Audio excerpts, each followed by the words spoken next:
দর্শক আসসালামু আলাইকুম। ক্রাইম টিভি ৭২-এ আপনাদের সবাইকে স্বাগতম। সাথে আছি আমি মিষ্টি রহমান। এবার সংবাদ শিরোনাম।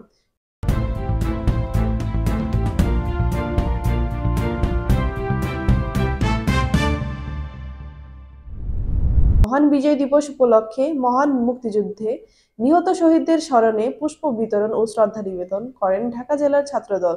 তথ্য ভিডিও চিত্রে মাসুদ রানা।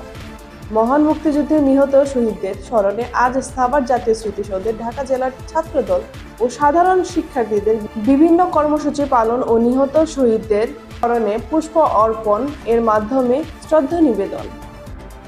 বাংলাদেশ জাতীয়তাবাদী ছাত্রদলের সভাপতি রাকিবুল ইসলাম রাকিব ও সাধারণ সম্পাদক নাসির উদ্দিন নাসির মুক্তিযুদ্ধে সকল শহীদদের সমাধিতে শ্রদ্ধা নিবেদন করেন।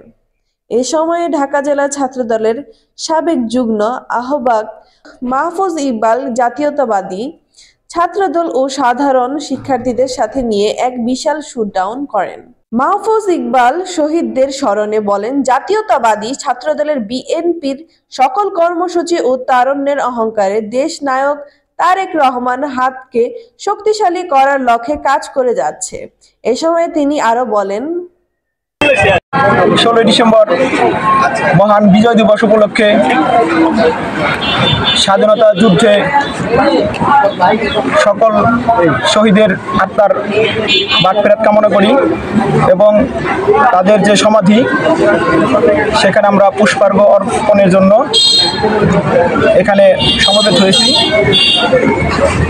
আপনারা জানেন যে ফ্যাসিস্ট সরকারের দীর্ঘ শাসনামল, এই অবৈধ সরকারের শাসনামলে আমরা বাংলাদেশ জাতীয়তাবাদী ছাত্রদল বিভিন্ন শিক্ষা প্রতিষ্ঠানে বিচরণ করতে পারি নাই।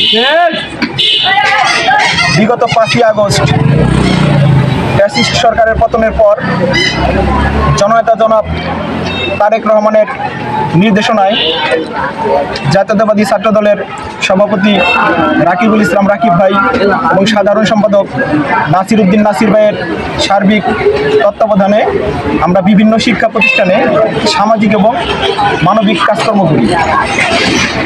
বিভিন্ন শিক্ষা প্রতিষ্ঠানে আমরা শিক্ষার্থীদের অধিকার নিয়ে কথা বলি। এ কারণে তারা বাংলাদেশ জাতীয়তাবাদী ছাত্রদলের রাজনীতির জন্য উৎসাহ প্রকাশ করে। আজকে এখানে সাভারের বিভিন্ন শিক্ষা প্রতিষ্ঠান থেকে সাধারণ শিক্ষার্থীরা যে ব্যাপকভাবে সমবেত হয়েছে, এটা তাদের ওই উৎসাহের বহিঃপ্রকাশ। ধন্যবাদ সবাই।